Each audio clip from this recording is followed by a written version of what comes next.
2024 3 মাৰ্কৰ এটা important question লৈ আহিছোঁ so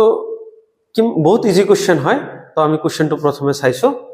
fill in the blanks given below regarding dipole analogy between electrostatics and magnetism তো first time জানিব লাগে what is electric dipole dipole মানে কি আছিল two equal and opposite charge separated by some distance that is called electric dipole এতিয়া এই ডাইপোলৰ কাৰণে আমি কেতিয়াবা কি উলাইছো ইলেক্ট্ৰিক ফিল্ড উলাইছো ঠিক আছে ডাইপোলৰ কাৰণে আমি ম্যাগনেটিক ফিল্ড উলাইছো ডাইপোলৰ কাৰণে আমি টৰ্ক উলাইছো এতিয়া আমি চাম যে ইটো ইলেক্ট্ৰোস্ট্যাটিক্সত আৰু ম্যাগনেটিজমত কি হয় যেনেকৈ ইলেক্ট্ৰোস্ট্যাটিক 1/ε হয় ইটো ম্যাগনেটিজমত কিমান হ'ব ম্যাগনেটিজমত এটো অলৰেডি দিয়া আছে মিউ নট হ'ব ম্যাগনেটিজমত কিমান হ'ব মিউ নট হ'ব আচ্ছা এটো m দিয়া আছে ম্যাগনেটিজমত m দিয়া আছে তো ইলেক্ট্ৰোস্ট্যাটিক্সৰ ডাইপোল মোমেন্ট কিমান হ'ব p দি ৰিনোট কৰিব লাগিব ঠিক আছে তাৰ পিছত থাৰ্ড নাম্বাৰ -p/4πε0 এটো r কিউব হ'ব एक्चुअली ঠিক আছে r কিউব হ'ব এটো ইয়াতে অলৰেডি দিয়া আছে r কিউব হ'ব তো এটুক আমি যদি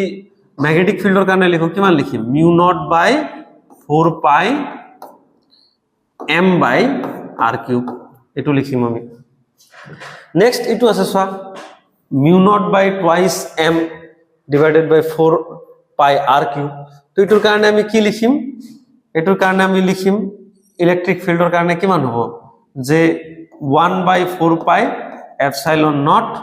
twice p/r³ এটো হল এটোৰ आंसर ঠিক আছে এটা আছে p ক্রস e তো p ক্রস e এর কারণে ইয়াতে কি হবে m ক্রস b ঠিক আছে ইয়াতে আছে m ডট b তেতে হলো এটো হবে p ডট e এটো অলরেডি কিমান মার্ক পাই গলা তুমি 3 মার্ক পাই গলা তো বেসিক্যালি তুমি যদি চ্যাপ্টারটো ভালকে অধ্যয়ন কৰা প্ৰত্যেকটো চ্যাপ্টাৰ আৰু প্ৰত্যেকটো কোশ্চেনৰ আনসাৰ বুকত অলৰেডি লিস্টেড কৰা আছে সব ম্যাক্সিমাম আনসাৰ তুমি বুকৰ পৰা ডাইৰেক্ট পাই যাবা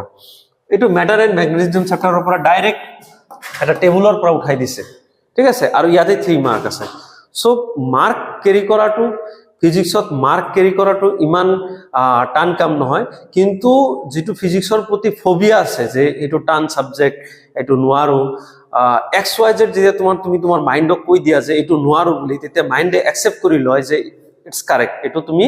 নোৱাৰিবাই ঠিক আছে তো সদায় ট্ৰাই কৰিবা নিজে নিজক ক'ব কাৰণে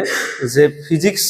যেনেকৈ নাথাকক কিয় I will try my level best আৰু মই বুজিব কাৰণে চেষ্টা কৰিম মই কৰিব কাৰণে মই যিখিনি পাৰো মই ম্যাক্সিমাম কৰাৰ কাৰণে চেষ্টা কৰিম আৰু যেহেতু